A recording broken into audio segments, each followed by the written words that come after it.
Hey, everybody. Welcome to the Red Letter Leadership Podcast. Today, you got me, Ben Hunter, as your host, and I've got a couple guests this time. We've got Jordan Ames and Eric Albright, all three of us, the authors of Red Letter Leadership, the book. Uh, if you haven't gotten your copy, make sure we'll have a link below of this episode. Make sure you click on there, get you a copy of the book. This podcast is an opportunity for us to really share pieces of the book and talk through them and kind of share some of our military experience and life experience as leaders, and hopefully in a way that's really helpful for everyone listening and watching. This kind of really help you understand what the book is all about and where we believe that Christ-centered leadership is the only type of leadership to follow. So, without further ado, gentlemen, thanks for joining me. What we've got for this episode titled or topic is the power of vulnerability and accountability. The power of vulnerability and accountability as a leader. The Red Letter Leadership book, there's a portion there that I wrote where we talk about Mark chapter 14, verses 32 through 42. And it's Jesus in the Garden of Gethsemane. This is, to me, one of the more powerful stories, accounts of Jesus, and really the level of vulnerability that he has with his team. And so I'll just read a portion of that from Mark chapter 14, verse 34, where he talks about my soul. Jesus says, my soul is overwhelmed with sorrow to the point of death. And then he tells his disciples that he brings, and he specifically chooses three of his disciples. He says, watch and pray so that you will not fall into temptation. The spirit is willing, but the flesh is weak. And in this story, you really see where Jesus was weeping. He's having a conversation, talking about how how difficult it is to understand what he's got to do. He talks to his disciples, the three that he brought with him. He's telling them, and then he goes and is talking to God. But then he comes back and he finds his team falling asleep and several of the disciples. So he tells them to stand guard and to watch and to pray. And he comes back to them more than once and finds them falling asleep. So there's a couple really great stories here that we can really nuggets that we can pull for leadership from this story. So I'm really excited about getting into this with my teammates, Jordan and Eric. So, you know, an important aspect of leadership is vulnerability. And that is kind of counterintuitive, particularly for folks in the military and our experience as leaders in the military, where vulnerability is not something that is probably natural for a lot of folks. But we see here where Jesus gives us an example of how important it really is and how it can actually help build the team. When leaders have an opportunity to be vulnerable, maybe share something that they're struggling with, or maybe a failure that they've had, and you are able to share that with your team, like, hey, I messed this up, or this is hard for me, I need your help. It's can be a huge opportunity for your team as a leader if we're able to share that with them, and then be part of Jesus with accountability and going to his team and the disciples and saying, hey, I need you to stay awake, and then walks away and then goes back to verify that they're kind of following his instructions and to find them not.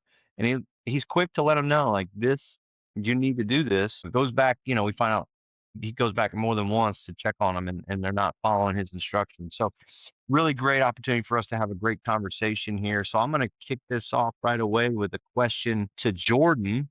Jordan, based off this story and your experience, where have you seen vulnerability strengthen leadership rather than weaken it? Like I talked about, vulnerability can be seen initially as kind of a weak characteristic of a leader, but Jesus helps us understand that it's not a weakness, that it can actually be helpful. Yeah, so the first thing that comes to my mind, and I failed more than once in the military as a leader, certainly. But there's one specific time was probably one of the more, I don't know, accentuated failures. I should say one of the failures that had uh a worse consequence, so to speak, when it came to my leadership. I definitely lost some trust and confidence with my team.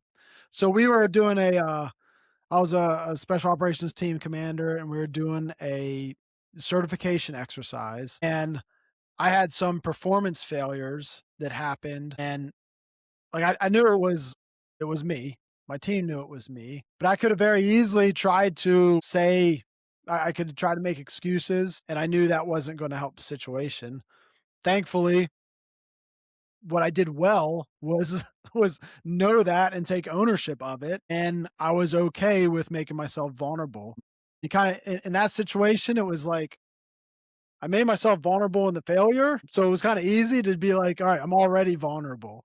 So now I just need to try to restore the trust and confidence in my team and in my leadership." So, I had conversations with my leadership, and I took ownership. I told them exactly where I saw I did wrong and how I'm going to, take steps to remediate it. But then I also knew I needed to stand in front of the team, take ownership because it made the whole team look bad. I'm the leader, and that's one thing leaders need to understand. Like, you will mess up, you will fail, you will make a mistake, and because you're the leader, because you're at the top, there's gonna be greater consequences to those under your charge.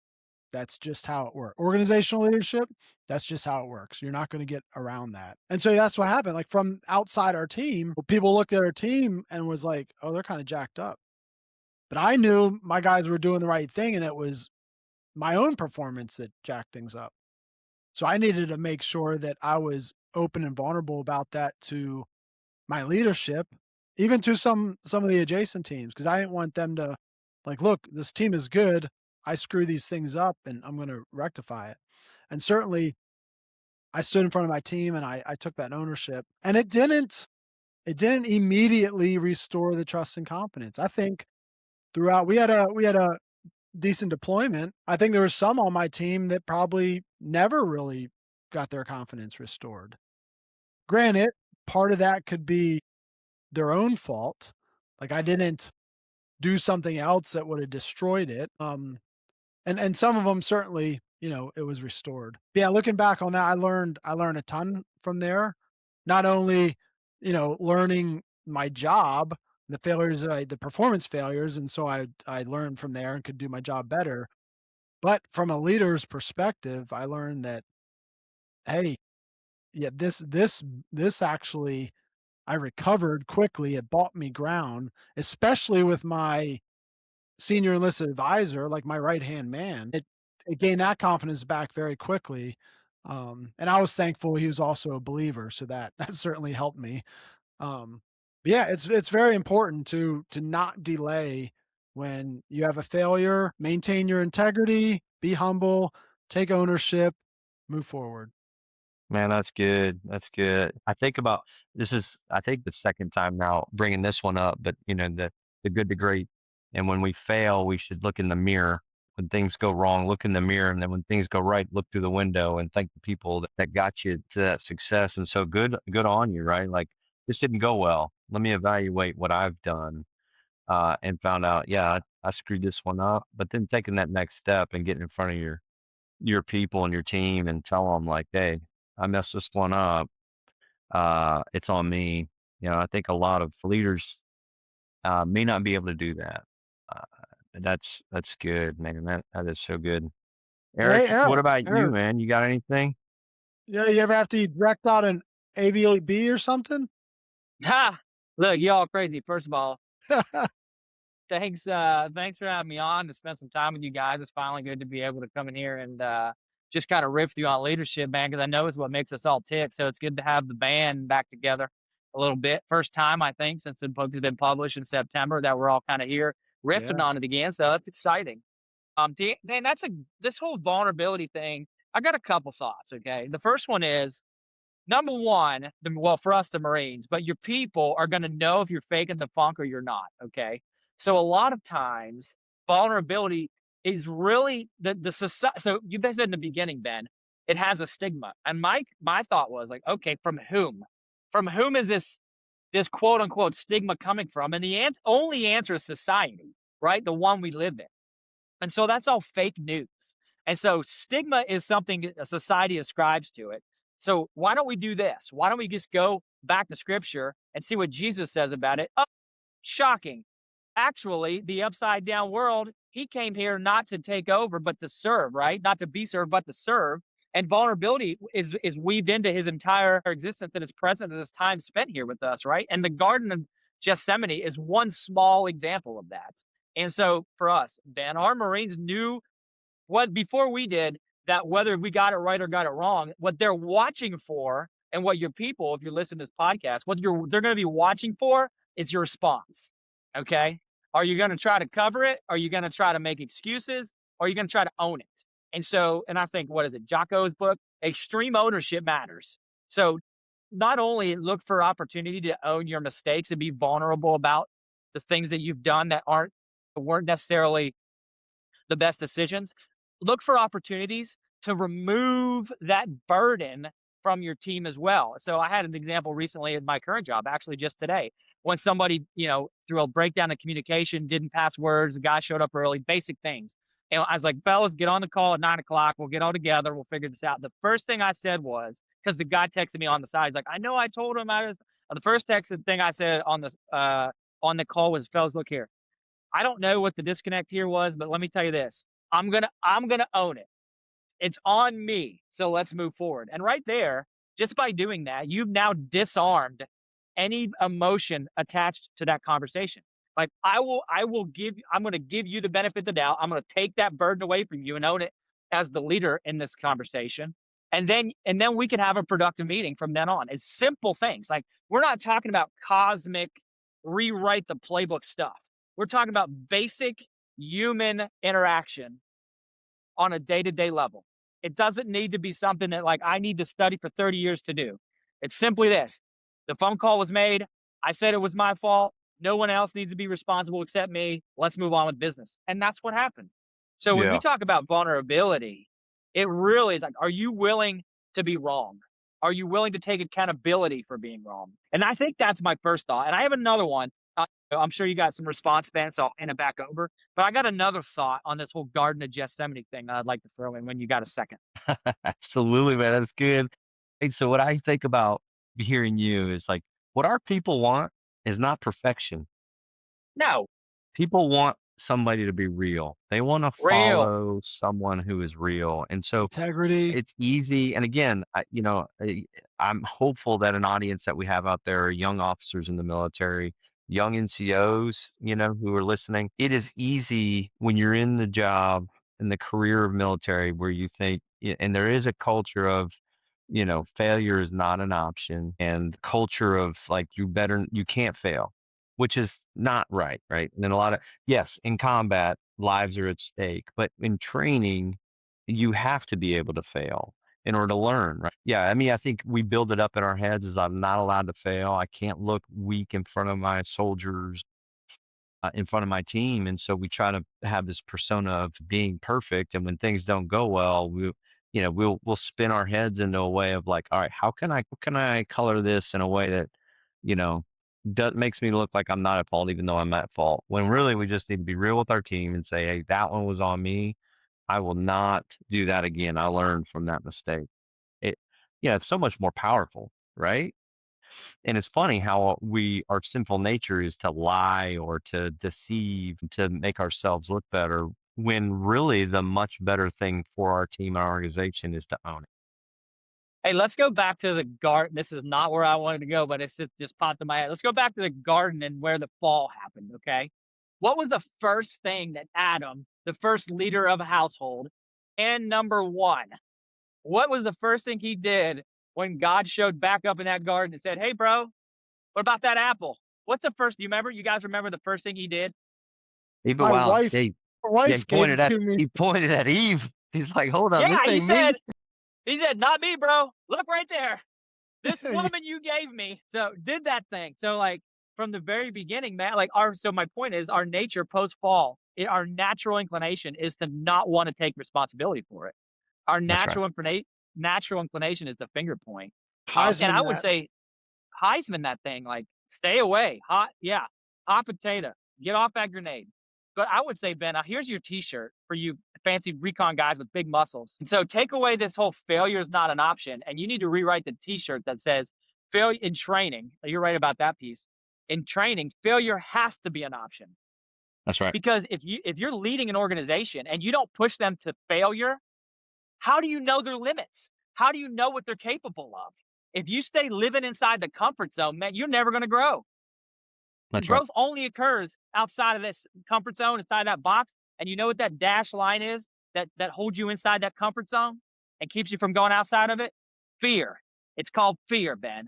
And so if you don't push your team to fail in a safe, not to say a safe space, that's a dumb word, but like if you don't push your team to fail in an environment where they can recover, then you don't know what they're capable of doing. And so how can you employ them, Jordan, in our, Marine Corps principles? How can you employ your team in accordance with his capabilities if you're not fully aware what they're capable of doing? It doesn't make sense to me. Yeah. And how are they going to recover when they fail, when the risks and stakes are a lot higher, like in a combat situation? Because they can still Right. fail. Like there's They're still a going performance to. thing, they can still fail. Like they need to not be so weighed down by the fact they failed, because then they're going to be, like in quicksand, like they're not going to be able to get out of it. Like they need to have the knowledge, the understanding, the motivation, the whatever to know that when they fail, like, okay, just a mistake. I got to keep moving forward. They know to respond to failure if they never failed before. That's That is right. a learned skill. Yeah. Right. They learn that from Absolutely. their leaders, setting the example of like, look, I just failed. Here's what I did. Here's what I'm going to do differently. Yeah. MCDP 1, Jordan, that's our Marine Corps, Ben, doctrinal publication, number 1. Number Written in Number crayon. 1. Well, it would have been if they weren't eating. Yeah. That's fair. Eating. It says, then I'm paraphrasing, but essentially says the amount that a unit is able to learn is directly proportional to the mistakes a commander is willing to accept. So if you create an environment where you're a zero defect, your Marines are going to walk around it, or your soldiers or your airmen or your whatever are going to walk around on eggshells, not wanting to ever fail or make a mistake because the boss is going to hammer them. But if we create an environment in where mistakes are not only made but encouraged, because That's right. that is the learning point. It's like not that you made a mistake; it's that you pivoted and you debriefed and you learned from it. And now I've got a data point called, and there's two sides of this river. One's called knowledge and one's called wisdom, and they're bridged by the trust called experience. And so as you travel across this bridge called experience, you get to the wise side, but the mistakes are the steps you make. You get to take one more step across this thing from knowledge to experience with every mistake. You can read all the pubs you want, all right, all the doctrinal pubs you want, but until you've done it and until you learn from making those mistakes, from failing, you aren't getting anywhere. You haven't gained that wisdom and you can't pass it on to somebody else. And so you absolutely have to fail. And commanders and leaders at every level need to create environments, training or otherwise, in which their subordinates are pushed to the point that they learn something, also known as failure. That's it. It's that simple. Yeah, that's good. That's good. So, we've kind of gone from being vulnerable and how that can spin into as a leader creating an environment where failure is not an option when failure should be an option in most, you know, not encouraging necessarily during times, particularly in the military when we're overseas doing in the Super Bowl. But when we are in environments where we need to learn how to push the limits of failure, but creating that culture of vulnerability can help reduce that. That's super good. And so what I want to do here is kind of pivot into the second part of this topic where we go from being vulnerable with our teammates to then Jesus we see Jesus also going from being vulnerable, but also outlining ways of being holding accountable our team in the whole trust but verify circumstance that, I'm a firm believer in trust but verify. I think I've got lots of stories and times where I had some really good conversations with, the old adage, again, not a huge fan of it, but when you hear folks tell you, I feel like I'm being micromanaged. Um, Yeah, I was just Not a thinking big that. fan of that, that term, because a lot of times when people feel like they're being micromanaged, it's probably because they need to be managed a little more closely. But, I think there is something to be said with, allowing some slack, allowing trust and empowering our teammates or our team, and then always going back to check in. And I think it's super, super important and a powerful tool as leaders. I had a leader, he used to say, people do what you inspect, not what you expect. Which I think is in the same realm of trust but verify. So Eric, I'm gonna throw this one back at you, man. What are your thoughts on accountability, and how does that protect a team in a mission critical environment, where we have a culture where our team knows that, hey, the boss might check up on this. Let's make sure we follow through with what we said we were going to do. Yeah, that's a good question, and I think it's aligned nicely with integrity and the general definition of doing the right thing even when no one's watching. But, like, if you know somebody's watching, guarantee you're gonna probably do the right thing a lot more of the time. Here's my thing about it, and so accountability from your peers or hold accountability from your superiors. My question for you guys is this: who did Jesus bring with him to the Garden of Gethsemane and why? All right, so here's the application. Absolutely. Trust but verify. You need to confirm what your if expectations meet reality. But I'm just as or more interested in why and who he surrounded himself with in the Garden of Gethsemane. Now, check this out. Peter, James, and John, okay? 3 of the 4 folks, according to Matthew's gospel, originally called, I think, all fishermen, definitely Peter, and the brothers of, or the sons of thunder, James and John. So where else, why did he bring them in that moment? There's 2 other places, gentlemen, if you remember. One of them was the transfiguration. That was a key moment. Past, present, and future were there. Moses, Elijah, and Jesus himself was transfigured. And the second, that was a key moment. The second one was, or the third one was the raising of Jairus' daughter. So the first time that I think was the first time he raised somebody from the dead. He's like, y'all need to see this. Peep this game. I got something to show you. And I need you to remember this. But the question becomes then, even Jesus, for accountability, this comes back to accountability. Even Jesus surrounded himself with 3 fellas that he poured into. And so the question for us is, who are we doing the same thing to? Who's holding us accountable? So, like, while we're holding our teams or our Marines or soldiers accountable by checking on them, who have we as leaders surrounded ourselves with? Who are the 3 people closest to us that we're willing to be vulnerable with and we're asking to hold us accountable? Who we're sharing things with potentially that we're not sharing with anybody else? Jesus, if not showing anybody else him weeping in the garden or transfigured or raising the Jairus' daughter. No one saw that except those 3, and there's a reason for it. We don't need to get that on this podcast. But who are we asking to hold us accountable if we're also saying that trust but verify matters? You know what I'm saying? So who are That's our good. 3 a.m. friends? Who can we name them today? Can you get a piece of paper right now and write down, or grab your phone, since we're in the new age of, like, the millennial version of the Bible, also known as the one on your phone. So can you take your phone or your piece of paper and write down by first name 3 people that you can call at 3 a.m. They're going to answer that call. And you also have shared, hold me accountable to the thing, whatever that thing is, and everybody's got their different vices. Is it leaders in the workplace? Hold me accountable to being this. Hold me accountable to being vulnerable. Hold me accountable to name your thing. So that would be my question. Why those I like it. 3, and who are we who are we having us hold accountable to trust but verify that Yeah, we're that's a doing good our job? spin. That's a good spin, right? Like, as leaders, we have to make sure we're leading ourselves. And so part of that is like ensuring we have people around us to help keep us accountable. It's not always about looking at our team and holding them accountable, which is obviously super important.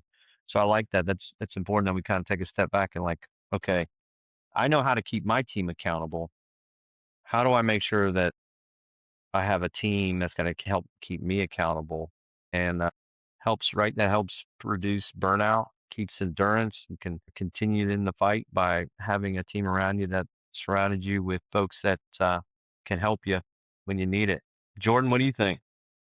Yeah, as Eric was talking, I was thinking of proximity, and I think Mm, it's kind of why why the org chart flows the way it does. You know, sometimes you have that leader at the top, and then there's like, you know, 8 or 10 different leaders below him that are all, peers, but they all report to that one. But even in the military, our whole org chart, like from I'll just use the Marine Corps, Marine Division only has like 3 or 4 regiments, and the regiments only have like 3 battalions, and then the battalions have 3 rifle companies of weapons that support the rifle companies and an H&S companies. What I'm getting at is the the leader has below them only a few that are like very close proximity to him that he needs to be trusting, but also verifying what they're doing and holding them accountable. And if he's a good leader, he's seeking them to hold him accountable as well. He doesn't have our battalion commanders don't have 14 companies that they're trying to lead, right? I think that's just by design on humans. Like we've learned in organizational leadership over time that whenever we just have a few that we can truly be close with, close in proximity, really develop, focus on, they can hold us accountable. That's a much better way to have a larger impact than if we try to do a whole lot of things and develop a whole lot of people.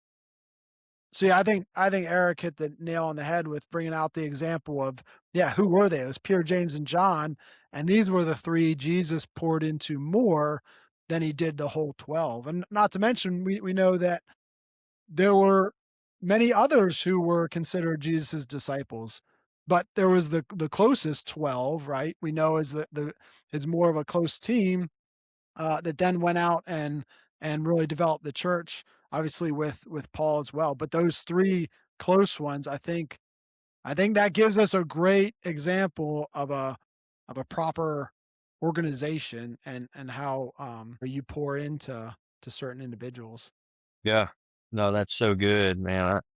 I think for the audience out there and leaders of all types, particularly young leaders, I think there's some good stuff here, some good meat on the bones for you to chew on when we talk about a balanced leader who knows how to be vulnerable, which builds trust within your team, and balancing that with also holding your team accountable, as we talked about in the story of Jesus in Gethsemane, but also as leaders, then how do we keep ourselves accountable? So we're coming like full circle here. So good for folks to kind of take home and think about and pray about. One, as we always talk about, being abiding in Jesus and in alignment with Him. And then that helps us as we produce fruits of the spirit where we have gentleness, kindness, goodness, and self-control, and we are creating an environment where folks trust you, your team trusts you, and we have created an environment where we can be vulnerable with our team, where we can say, hey, I failed there, and how that actually strengthens the team. It doesn't weaken your leadership, it actually strengthens it, which again is counterintuitive to our sinful nature, but super important where we're honest and open and transparent.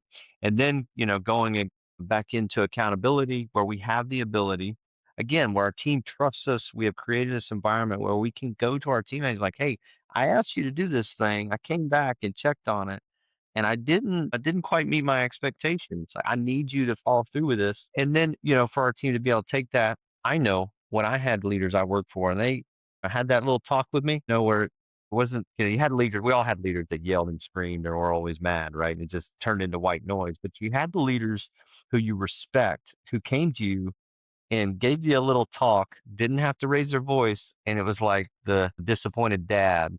Yeah. You're just like, man, I messed this one up. You're right. that is a sure sign that you created a good relationship with your team and that they are just crushed that they did not meet the expectations of their leader. Right. And I've had an opportunity to work for all kinds, and I've been in those spots where it's like, white noise, he's yelling again versus sitting down and have that conversation with me. And I'm like, gosh, I will never fail this man again. And then making sure as leaders, we have those, as Eric said, 3 people we could call at 3 a.m., and they would pick up the phone, and they would help you. They would pray over you. They would give you advice.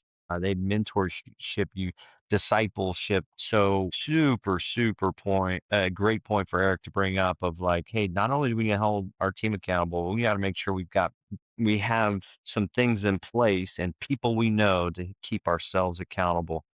Man, this has been a great conversation, team. Any closing thoughts or kind of anything you want to leave the audience before we cut off for this episode, gentlemen? I'll let you go first, Eric, if you got anything. Sure.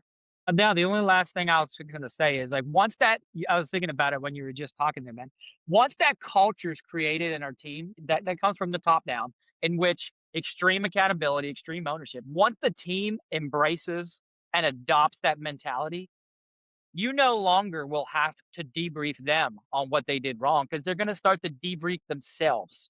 That's Okay. right. And they're going to start to point out and like, oh, I'm going to admit that I did this because the boss's reaction was stoic. It was baseline. He didn't get a rise, he didn't get a rise out of him. He didn't lose his mind. You got maybe the disappointed dad, but then they're going to start to realize I can take some ownership of my mistakes and I'm going to learn from them myself. And then you bring in these things called lessons learned, where it's group learn from mistakes. And then you've created a culture where now Jordan and Ben and the rest of us that have led organizations, you don't have to go in and point out mistakes and be the bad guy.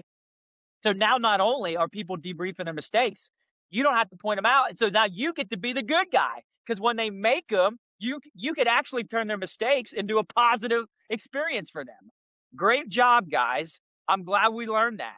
Let's pivot. How are we going to incorporate it? I love it. So now where it was like, man, you did this wrong, you did that wrong, Mr. Inspection, micromanagement, Ben, the word you used, you flipped it on its head because Jesus taught us accountability. Shocking. It makes sense again. What he taught us, if we apply it, that now the leader of the organization gets to uplift and encourage his team through mistakes rather than point out and creating a negative environment and what some people today would call toxic.